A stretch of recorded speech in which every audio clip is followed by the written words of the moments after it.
The pain that had consumed Darth Vader for so many years began to diminish inexplicably. Alone in his meditation chamber, he felt something he hadn't experienced since Mustafar. The force flowing through his body not as a turbulent river, but as a restorative current. His burned skin began to regenerate slowly, cell by cell, while his damaged lungs regained the ability to breathe without mechanical assistance. Vader kept this in absolute secrecy, especially from his master.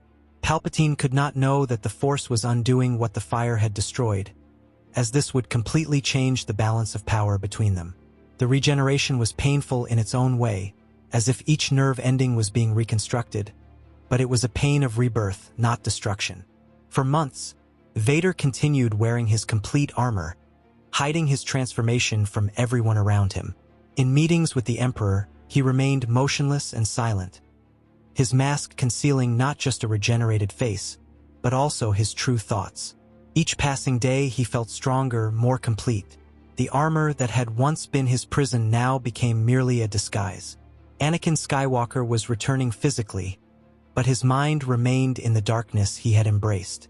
He secretly tested his new capabilities, discovering he could breathe naturally, that his physical strength had completely returned, that his reflexes were sharper than ever. It was as if the Force was correcting a cosmic error, restoring the Chosen One to his true potential. Vader began to question his place beside Palpatine. For years, he had served as the Emperor's right hand, believing his destroyed body made him dependent on his master. But now, completely restored, he saw the truth. Palpatine had used his physical pain as invisible chains. Each breath through the respirator had been a reminder of his defeat. Each heavy step in his armor had been a symbol of his weakness. Now, those chains were broken. Vader spent hours meditating on his future, on what he would do with this new power. The Force whispered to him, not with the voice of light or darkness, but with something between them, something primordial and ancient. He knew that soon he would have to confront Palpatine, but he waited for the exact moment when he could ensure his victory would be absolute and witnessed by those who mattered. The moment came during a strategic meeting in Coruscant, with several admirals present in the throne room. Palpatine was discussing the construction of a new weapon when Vader interrupted. "My master, your reign ends today," he declared with his voice still distorted by the modulator. The admirals were shocked, some instinctively backing away, others freezing in their positions. Palpatine laughed, the sound echoing through the room unpleasantly. "You dare challenge me, my old friend? You who depend on your armor to survive." The confidence in his voice was absolute, as he believed he knew all of Vader's weaknesses. Vader then began to slowly remove his helmet, the sound of the pneumatic seal breaking seeming deafening in the tense silence. When he revealed the restored face of Anakin Skywalker, blonde hair falling over shoulders covered by armor, the silence in the room was absolute as everyone contemplated the impossible. Palpatine felt fear for the first time in decades. Before him stood not the broken servant he had molded, but Anakin Skywalker in all his potential power. Impossible! The Force could not even Plagueis had such ability. The Emperor began, his voice losing composure for the first time. Anakin smiled, and there was something terrible in that smile. "Perhaps the Force has wills that not even Darth Plagueis understood, Master. Or should I say, ex-Master." The words were the trigger. Palpatine attacked with Force lightning, but Anakin simply absorbed them with his hand, the energy crackling between his fingers before dissipating. The admirals watched with terror and fascination as they witnessed something that would change the galaxy forever. Anakin then drew his lightsaber, the red blade illuminating his restored face with a sinister glow. The battle that followed was brutal but brief. The two Sith faced each other with a ferocity that made the admirals retreat to the walls. Blue and red lightning illuminated the room while lightsabers collided at impossible speed. Anakin, with his restored body, moved with a grace and power he hadn't demonstrated in years. Each strike was precise, each movement calculated, each defense perfect. Palpatine tried to use all the tricks he had accumulated in decades of studying the dark side, but nothing worked against Anakin at his peak. The old Sith realized too late that he had underestimated the true power of the Chosen One. which for years had been suppressed only by physical limitations. When Anakin finally disarmed Palpatine, tearing the saber from his hands with a force movement, the outcome was already inevitable. Anakin held his former master by the throat, lifting him from the ground using only the Force. "You used me, kept me broken and dependent," said Anakin, his voice now clear and powerful. With one last effort, Palpatine tried to attack him with lightning, but Anakin absorbed it and redirected it amplified, ending the old Sith before everyone. The admirals, perceiving the shift in power, immediately knelt. The new Emperor ruled with an iron fist, alternating between using Vader's intimidating mask and revealing his restored face. Sometimes he walked through the Imperial corridors with the helmet under his arm, allowing everyone to see Anakin Skywalker, but keeping close the symbol of terror that Vader represented. This duality made him even more unpredictable and feared. His subordinates never knew whether they would encounter the man or the monster, and this uncertainty kept them constantly alert. In military meetings, he often remained without the mask, allowing generals and admirals to see his eyes when ordering actions that would change entire systems. But in public executions or demonstrations of force, the mask always returned, transforming him into the symbol of terror the galaxy had learned to fear. Vader discovered that fear was a more effective tool when it had a human face behind the mask. With his completely healthy body, Vader's powers grew exponentially. He was no longer limited by the physical damage Palpatine had used to control him. His connection with the Force reached levels that not even the ancient Jedi at their peak had achieved. He could sense disturbances in the Force across entire star systems, manipulate objects with simple thoughts, and his reflexes were superhuman even by Jedi standards. During a training session observed by his guards, Anakin demonstrated his ability by blocking blaster fire from 20 soldiers simultaneously, without even igniting his lightsaber, just using the Force to deflect each shot. On another occasion, he crushed a small rebellion on a distant planet simply by projecting his presence in the Force so intensely that the rebels fell unconscious before even seeing him. Emperor Darth Vader was more bloodthirsty than Palpatine had ever been, eliminating dissent with brutal efficiency. It was during a deep meditation in his private chamber that Vader felt something that made him stop completely. A presence in the Force, young and powerful, pulsing with a potential that was undeniably familiar. His heart, which he believed had been dead for a long time, accelerated inside his chest. The signature was unmistakable. It had the same quality as his own, but also something softer, something that reminded him, "Padme," he whispered to himself, his voice breaking for the first time in years. It was impossible. She had died on Mustafar, he was certain of that. But this presence in the Force had to be related to her somehow. He dove deeper, tracking the origin of that light through the vast web of the Force. Tatooine. The planet's name brought bitter memories of slavery, of his mother, of dreams of freedom that turned into nightmares. But now it also brought a growing certainty. He had a son. Vader dedicated himself obsessively to finding his son, setting aside imperial matters that would normally demand his immediate attention. He sent probes to Tatooine disguised as routine operations, investigated birth records throughout the galaxy, and used the Empire's entire vast intelligence network to cross-reference information. Months passed with Anakin growing increasingly frustrated until he finally obtained confirmation through an Imperial agent. Luke Skywalker, 9 years old, living with moisture farmers named Owen and Beru Lars. The surname cut deep. Anakin remembered Owen, his stepbrother through his stepmother Shmi. They had hidden his son from him all these years. Anger and joy competed within Anakin as he planned his journey. There would be no negotiation, no requests. He would simply take what was his by blood right. When Vader arrived on Tatooine, he dismissed his escort and went alone to meet Luke. The 9-year-old boy was playing near the farm when he felt a shadow over him. Luke looked up and saw a tall man dressed in black armor, but without the helmet, revealing a face with blonde hair that moved in the hot desert wind. "My son," said Vader, and his voice was laden with emotions he hadn't expressed in decades. "You look like your mother."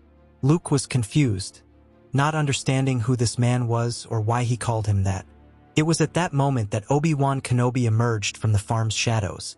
Ben Kenobi felt his blood freeze when Anakin removed his helmet before him in the Tatooine desert.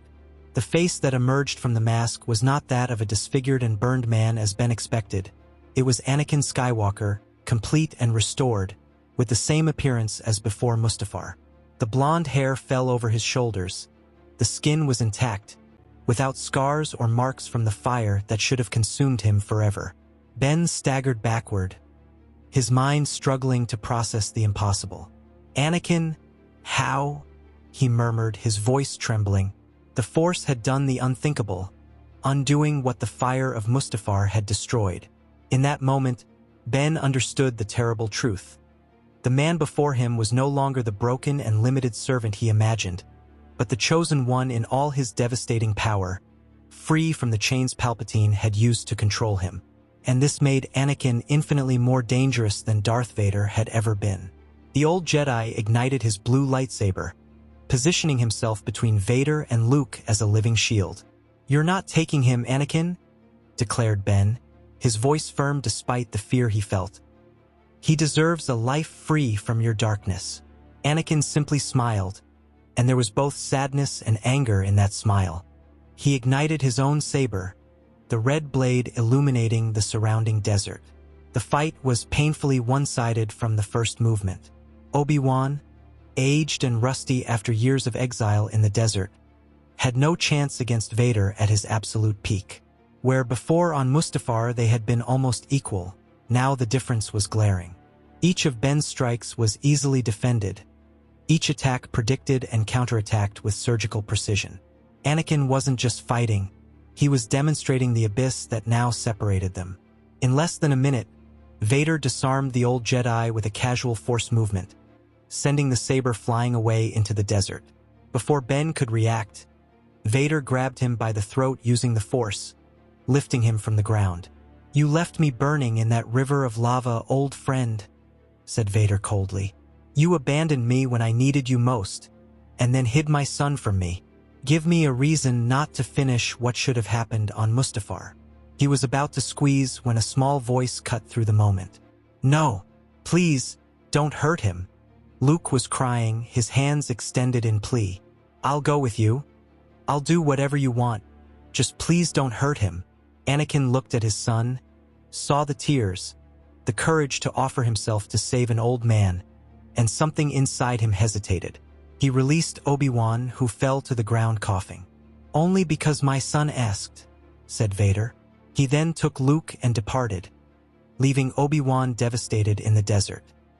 Years passed and Luke Skywalker grew under his father's relentless tutelage, being molded into a living weapon of the dark side. At 18, he was General Skywalker, the Emperor's right hand and absolute terror of the rebellion that still dared defy the Empire. His power in the Force rivaled Anakin's, capable of destroying entire spaceships with thought and sensing the presence of enemies across galactic distances. Luke wore black armor similar to his father's, but adapted to his more aggressive and dynamic combat style, lighter, allowing greater mobility, but equally intimidating. He led the Imperial fleets personally, always on the front lines, and his reputation for ruthlessness preceded each battle.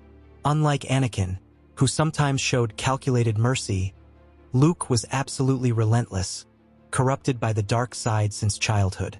He knew only power, only dominance, only his father's iron will as a model. The young Sith had become legend throughout the galaxy for his combat prowess and efficient cruelty.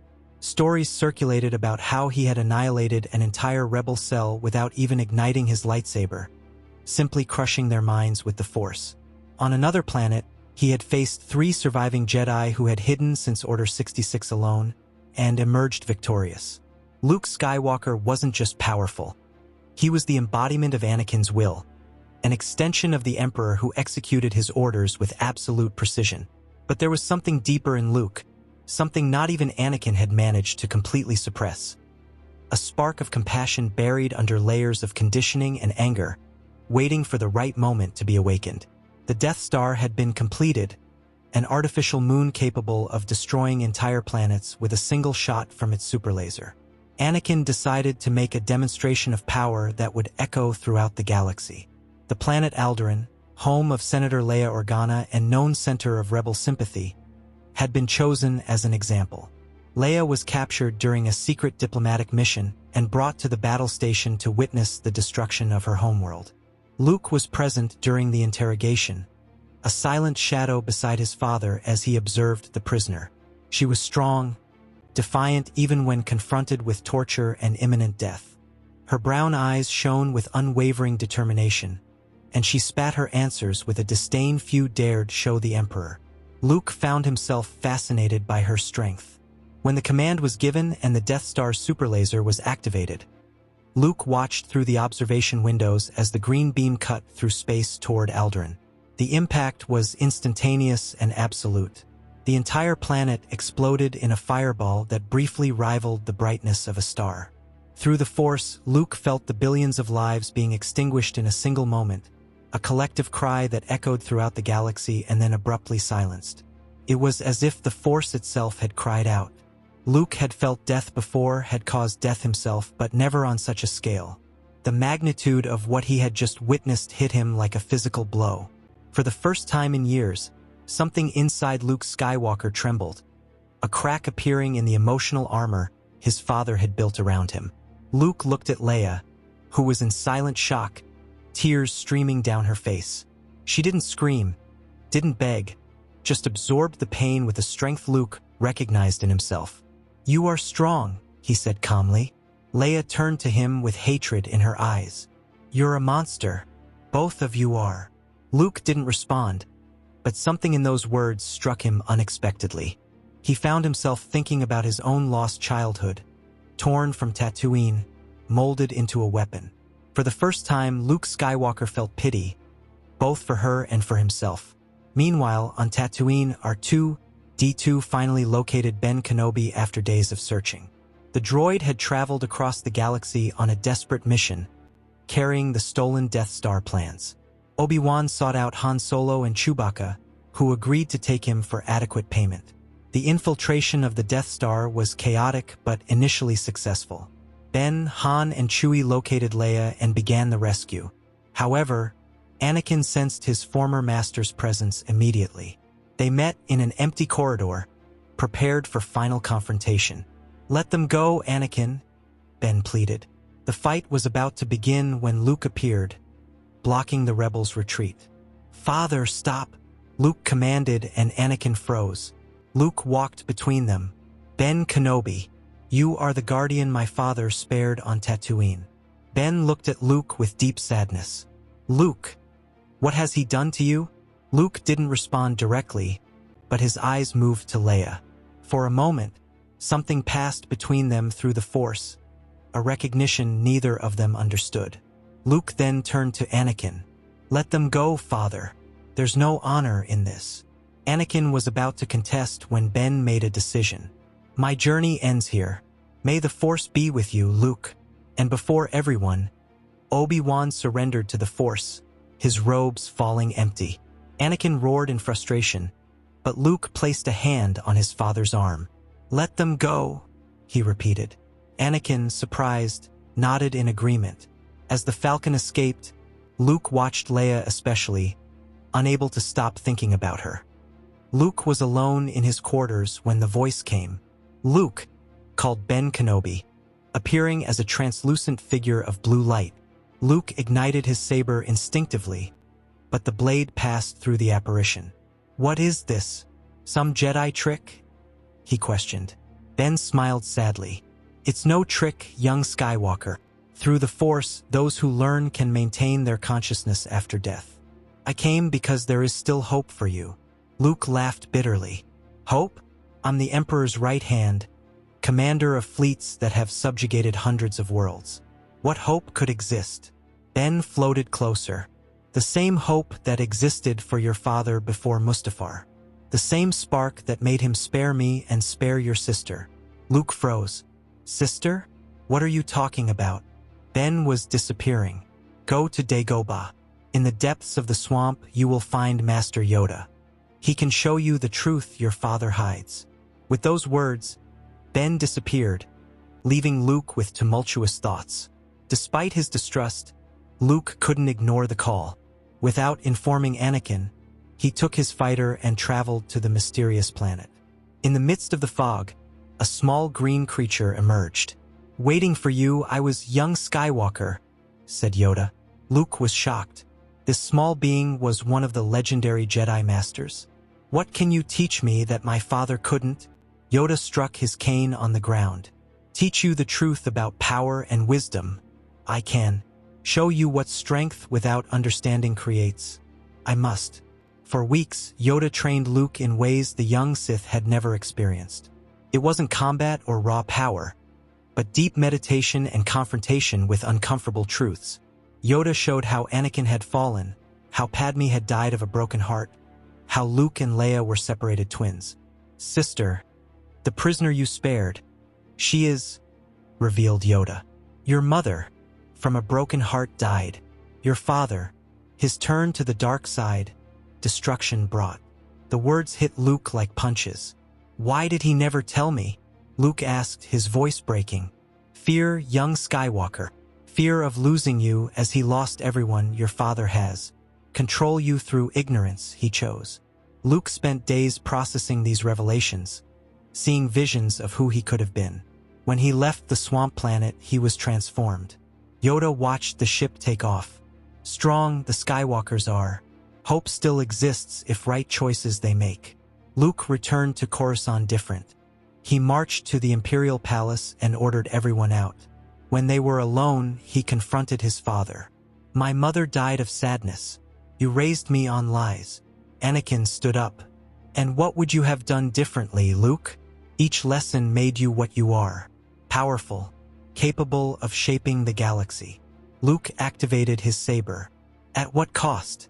I became the same monster that destroyed my mother." Anakin activated his own saber. "Then what do you propose?"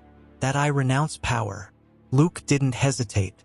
"Yes, return the galaxy to the Senate. It's the only path to redemption." Anakin laughed without humor. "We are what we are, Luke. There's no going back." But Luke was determined. "Then prove to me I'm just the weapon you created, or accept that there's still choice." The battle shook the Imperial Palace. Father and son faced each other with a ferocity that surpassed any combat. Their sabers moved so fast they were just blurs of crimson light. Columns were cut.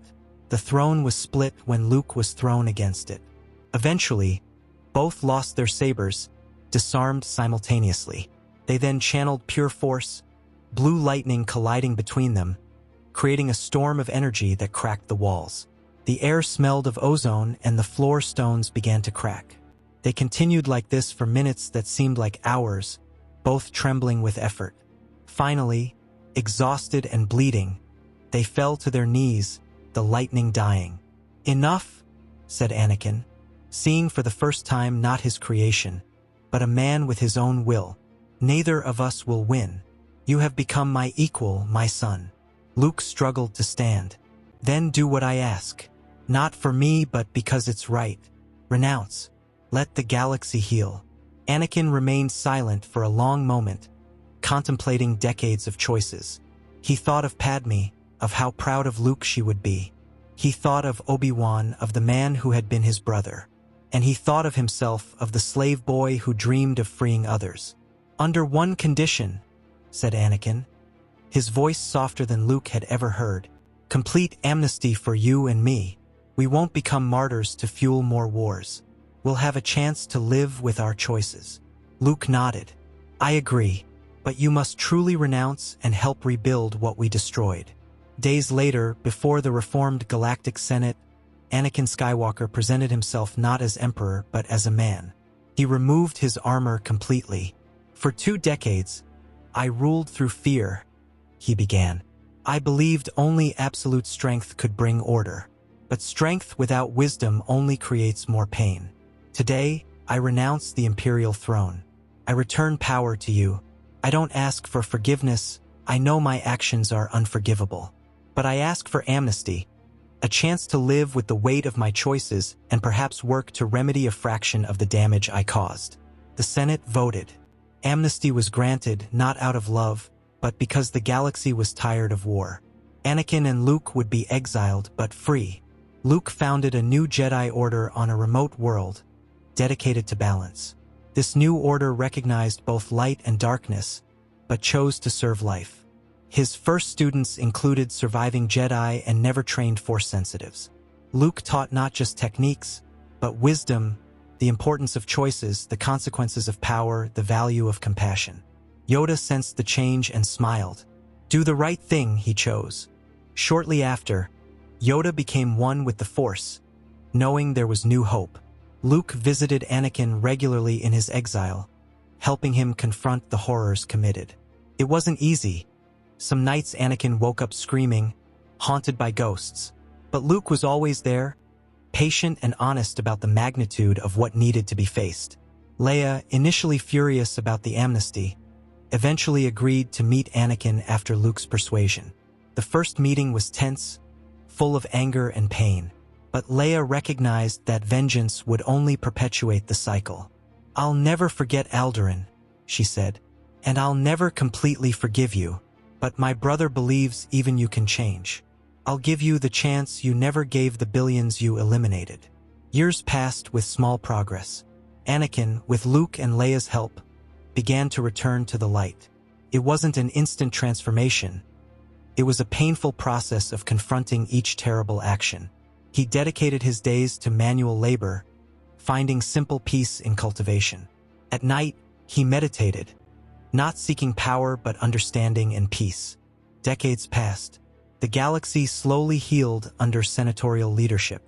There were still conflicts, but absolute tyranny had ended. Luke became legendary as founder of the New Order, but always deflected credit to his teachers. Leia became a respected leader in the Senate, working to ensure the horrors would never repeat. She and Luke, twins separated and reunited by tragedy, became symbols of hope.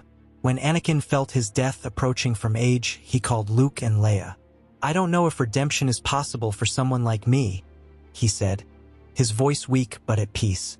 But you gave me something I never thought I'd have, hope. Luke held one hand, Leia the other. You proved that change is always possible, said Luke. Leia added, you can never undo what you did, but you helped build something better. Anakin closed his eyes for the last time, a slight smile on his face.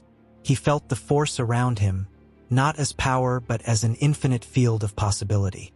Then he surrendered to it. His body disappeared, transforming into light. Luke and Leia felt his presence transform, spreading through the Force. That night, 3 spirits appeared. Obi-Wan, Yoda, and Anakin, all at peace. Balance restored, it was, said Yoda. Long was the journey, but right choice in the end, Anakin made. Ben nodded. Anakin looked at Luke and Leia one last time, his form young again.